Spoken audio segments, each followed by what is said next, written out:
learners. In the earlier video, we have discussed in detail about the concept of growth and development, how these two terms are interrelated, as well as we have also discussed how growth is different from development. So I hope that you have gained a clear understanding about the basic concept of these two key aspects of human life. Today, in this video, I am going to elaborate another important area related to the study of development, that are the principles of development. As we have already discussed in the previous video, that development refers to systematic changes that occur throughout a person's life. These changes are progressive, starting from infancy and continuing through old age. Understanding the various types like physical, cognitive or mental, emotional and social development helps us to support learners at every stage. Development is a continuous as well as a systematic process of bringing changes in man. It just doesn't occur. It follows some procedures. So if you want to know how developmental changes take place in man or in any human being through the different stages of lifespan, you must be clear with the procedure.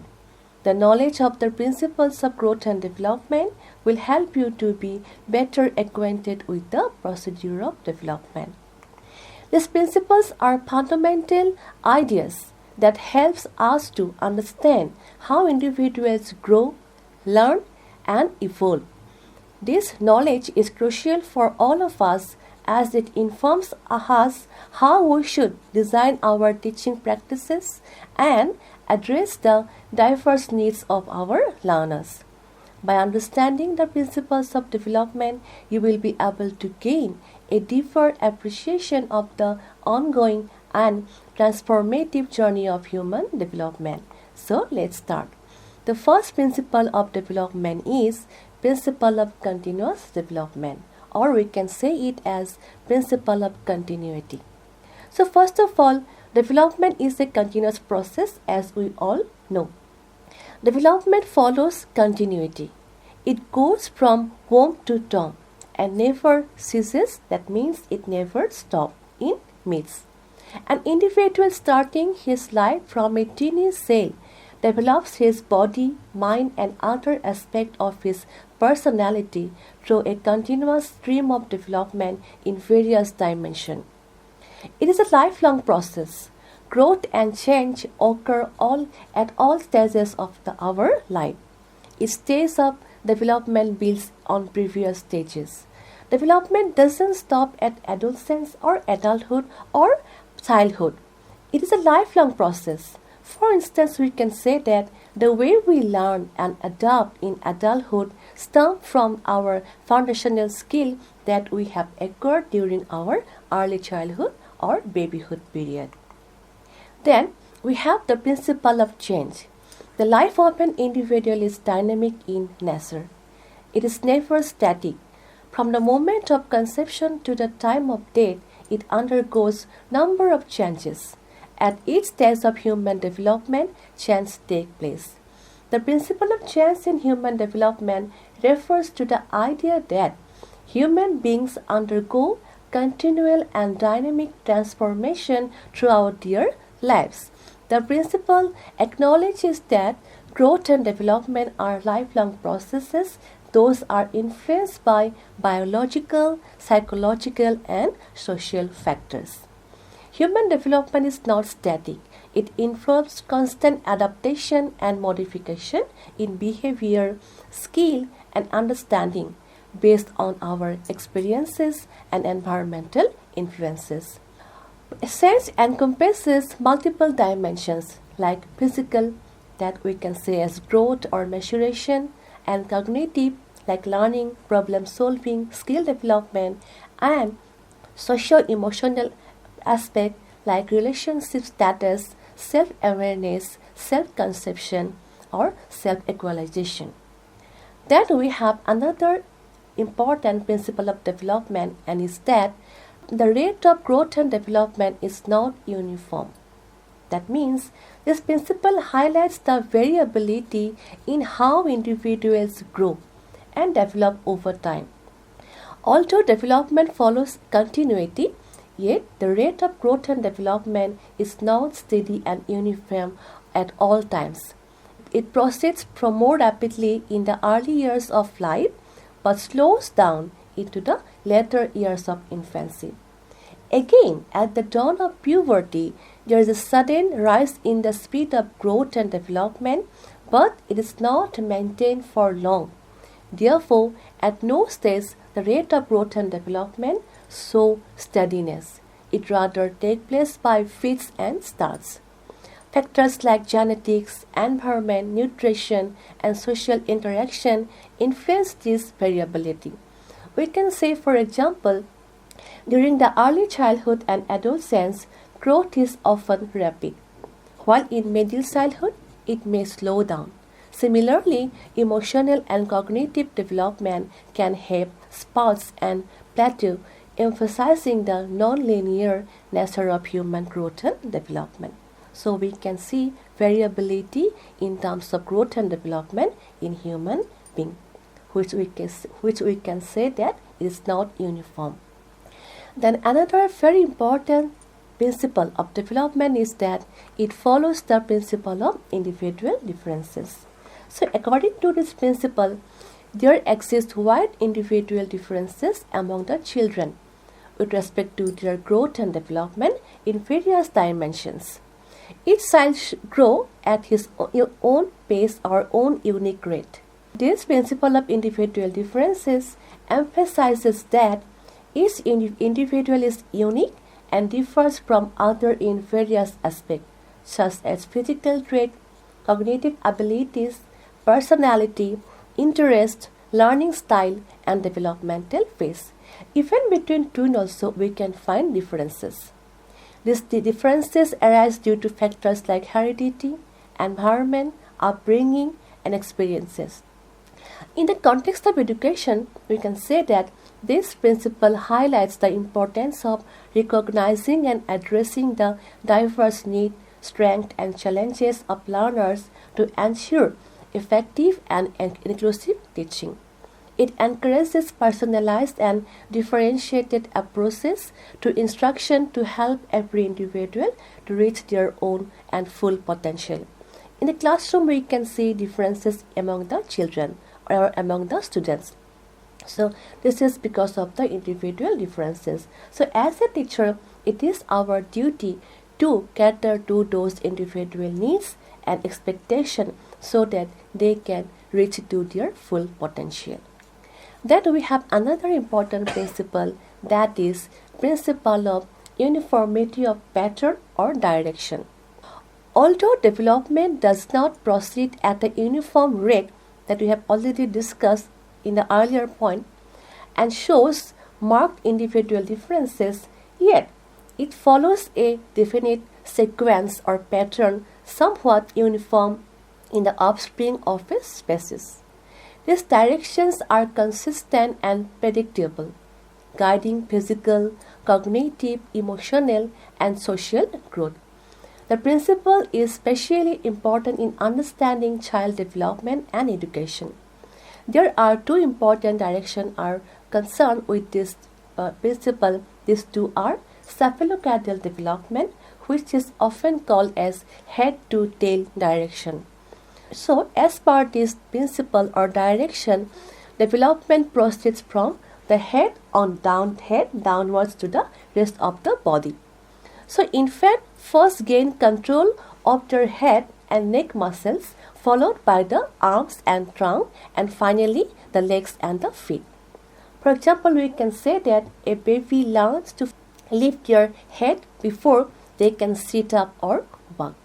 Then, the second direction is proximo-distal development, which is often called as center to periphery direction. So, as per this direction, development starts from the center of the body and moves outward towards the extremities. Control over the muscles near the trunk develops before control over the arms and the hands. For example, we can say that a child can first control their shoulders and arms before their hands and fingers. These principles highlight how human beings acquire skills and control in a sequential and organized manner, forming the foundation for understanding developmental milestones. Recognizing this pattern helps us or you as a teacher and caregivers provide appropriate support for growth and learning of the children at different stages of lifespan. Then we have another important principle, that is development proceeds from general to specific. So we all know that this is the foundational concept in developmental psychology and human growth. It describes how individuals progress in their physical, cognitive, and emotional abilities during the time of or the process of their development. In all phases of child's development, the general activity precedes specific activity. His responses are set of general sort before they become specific. Development from general to specific means that a child initially exhibits broad, undifferentiated responses or abilities which gradually become more refined, precise, and specific over time. This progression occurs across physical, cognitive, and emotional domain. For example, we can say that the boy waves his arms in general, which is a random movement, before he is capable of so specific a response as reaching.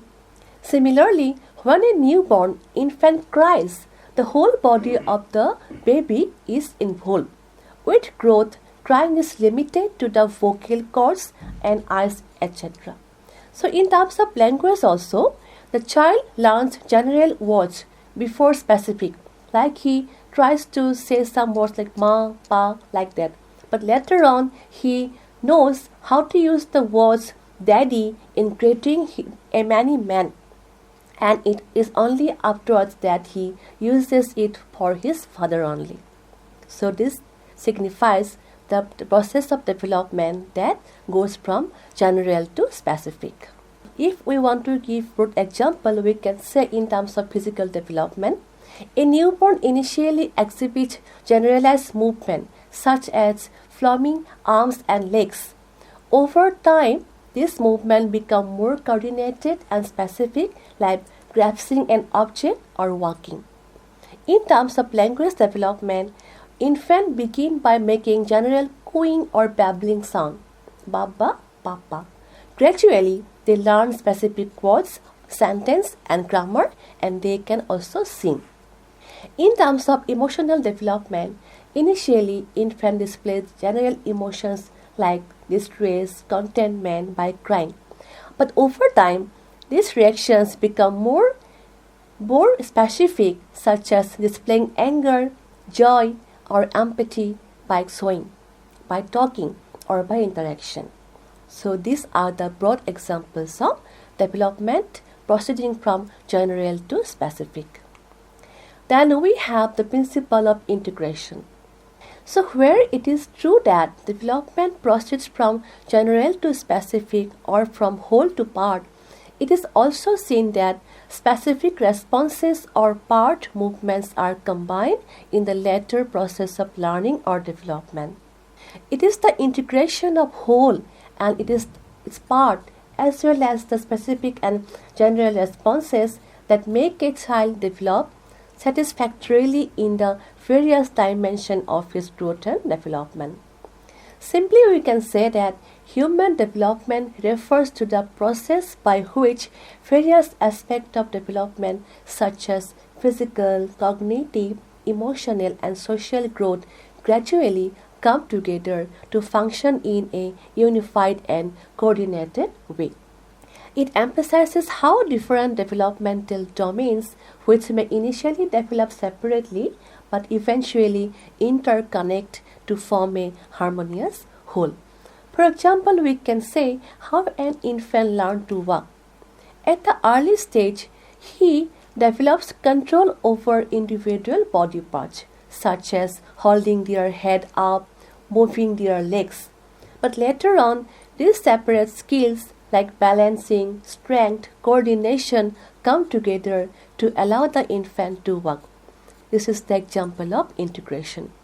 Again, in case of language development, we can say that at the early stage, the child learns to make sounds, babbling or cooing, and gradually understand the meaning of individual words, what bird actually means, or what a toy actually means. Later, the child combines vocabulary with grammar and social cues to engage in meaningful conversation, which helps in his social development. So, this is the result of integration of language and social as well as physical development. Then we have the principle of interrelation. Like the principle of integration, it is also same. The growth and development is various dimensions like physical, mental, social, etc. are interrelated and interdependent also. Growth and development in any one dimension affects the growth and development of the child in other dimension.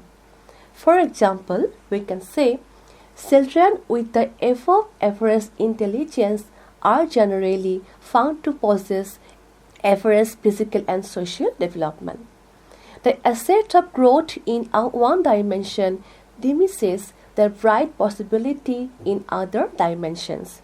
That is why the child having poor physical development tend to regress in emotional, social, and intellectual development.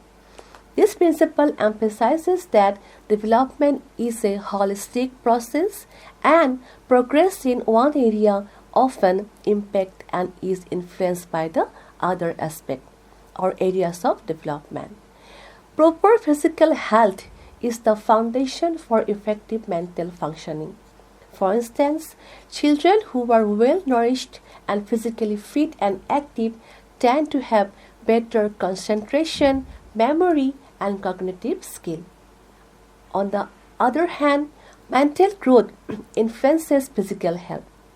For example, stress or emotional disturbances can lead to physical health problems like fatigue or poor immunity. If a child is not free from tensions and stress, or he is taking very stress, he is not able to keep concentration on his study, which is affecting his academic life as well as his social life. So all the aspects of development are interrelated. One affects the other. Again, moral values are often shaped by social interaction and cultural influences. A child learns right and wrong through guidance from parents, teachers, and peers, and also from other members of the family or the society. Social experiences also reinforce moral behavior. For example, a child's sense of fairness can be influenced by observing and participating in a fair play during group activities. Again, emotional maturity enables the individual or the child to form and maintain healthy social relationships. Like empathy helps in understanding and relating to others' feelings. Social interactions shape emotional growth by providing opportunities to express, regulate, and understand emotions. So, understanding and applying this principle of integration ensures that education and development are balanced and harmonious, fostering well-rounded individual. So, our education aims on all-round development of the child. Then another very important principle that are followed by development is principle of prediction. So what does it mean? With the help of the rate of growth and development of a child, it is possible for a person or for the teacher to predict the range within which his or her mature development is going to fall. This principle of prediction in child development suggests that by observing a child's growth and development milestones, it is possible to estimate the trajectory of their future development. For example, we can say, if a child demonstrates advanced motor skill such as early walking or coordination or talking, it may predict that they will continue to develop strong physical abilities as well as they will mature at early stage. Similarly, if a child shows early sign of linguistic skill such as early word formation, vocabulary, it could indicate a future with strong verbal communication abilities. Means he or she may be well articulated. These predictions are not absolute but can help in anticipating a range of future developmental outcomes based on observed pattern and rate of growth. Of course, environment plays a very important role here. We will discuss in the later principles. Yes, this is the most important principle of development. That is that or interaction between heredity and environment. The individual is the product of interaction between his or her heredity and environment. However, genes are important in determining the rate and quality of the growth and development of a particular child. His social and cultural environment, physical surrounding, and emotional climate will also have its impact on his development. Development can be considered as the result of the complex interplay between genetic inheritance and environmental experiences. Neither heredity nor environment alone account for all aspects of development. Instead, their interaction or interplay creates a dynamic and individualized developmental trajectory. This principle highlights the importance of understanding both biological factors and external influence in promoting optimal growth and development of the child. This principle of interaction between heredity and environment in development refers to the idea that both genetic factor, that is the heredity, and environmental influences work together to shape an individual growth, behavior, and his or her abilities. These two factors are interdependent and their influence on development cannot be separated. Rather, they interact in a complex way. While heredity may determine certain predisposition, the environment plays a crucial role in how these genetic traits are expressed. For example, we can say a child might inherit a genetic predisposition for musical talent, but the environment, such as exposure to music, learning opportunities, encouragement from the parents or family members, can enhance or limit the development of this talent. In some cases, environmental factors can amplify or suppress genetic tendencies. For example, a child with a genetic tendency of high intelligence may develop more fully in an environment that provides rich educational resources, support, and challenges. In contrast, a lack of stimulation or neglect from the parents might hinder his or her intellectual development even the genetic potential is very high. Then we have the principle of interaction of maturation and learning, which is very important principle of development. Growth and development occur because of maturation and learning. Maturation refers to change in a development organism due to the unfolding and refining of abilities, characteristics, or traits and potentialities present at the time of the birth. Whereas learning denotes the changes in behavior due to training or experiences. Maturation and learning both are interacting. The principle of interaction between maturation and learning highlights that development is a dynamic process. Both biological growth and environmental experience work together, and neither is sufficient on its own to produce full development, like we have discussed in terms of heredity and environment. This understanding has important implications for education and child development, which emphasizes the need of both appropriate learning experience and a supportive environment that respect the individual's biological development. For example, we can say a baby's physical development, that is the maturation, allows them to reach a stage where they can sit up, stand or walk. However, their actual learning of how to do these things happens through interaction with their environment, such as practicing balance or receiving encouragement from the caregivers. So both of these two have mutual influences. While maturation creates the necessary biological framework for learning, learning in turn can influence maturation. How? The acquisition of walking skill, which is a learned behavior, can affect the development of muscle coordination and strength, that is the maturation. So both these are important for development. So we have discussed the principles of development as followed in the process of development in an individual or in a human being. So now we have to discuss what are the benefits of learning or knowing these principles. The knowledge of the principles of development is very crucial for teachers or parents because it provides a foundational understanding of how students grow, learn and develop over time. This helps the teachers to create effective learning environment, tailor teaching strategies and support students' holistic development. So there are some points to be discussed. These are: the first is understanding developmental stages. That means knowledge of principles of development helps the teacher to understand developmental stages. Teachers can recognize the cognitive, emotional and physical capabilities of students at different stages.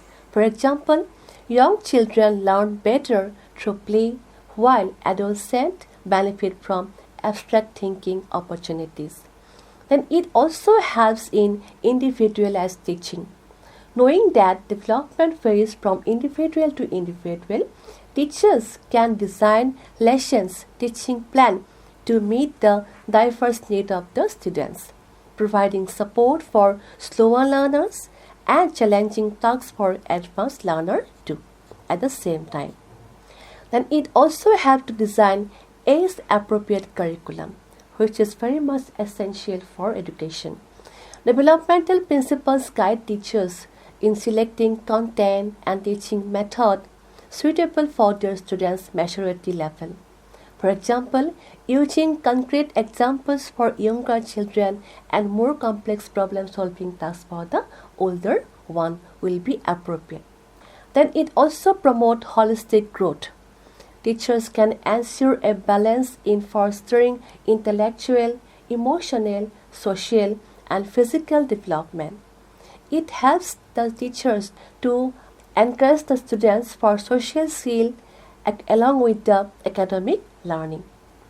Then it also helps in early identification of the issues.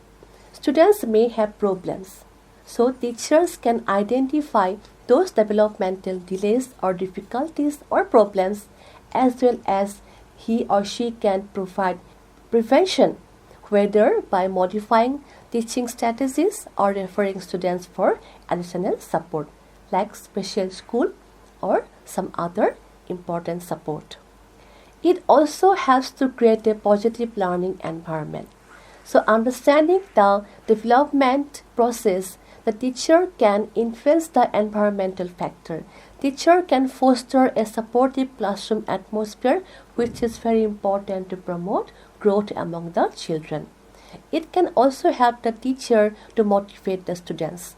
By understanding students' need and interest based on their developmental stage, teacher can use appropriate motivational strategies to keep the students in track or engage them in learning. It also helps the teachers to guide the students' behavior. The knowledge of moral and social development helps teachers to manage classroom behavior effectively using strategies aligned with students' developmental level. It also helps the teacher to make decisions properly. Knowledge of developmental stages assists the teachers, psychologists, as well as the parents in making informed decisions about intervention, assessment, and support system for children and adults.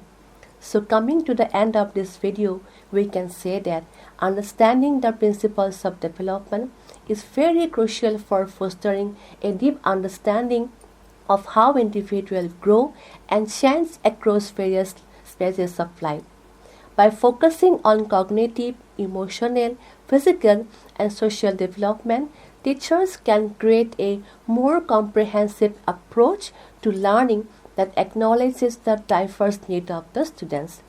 It is very important to emphasize that development is a lifelong process shaped by both biological and environmental factors, which makes it essential for you to adopt the new teaching strategies to support and nurture your students. Ultimately, a sound understanding of development enhances the ability to teach effectively, creating a more inclusive and supporting learning environment. Thank you very much.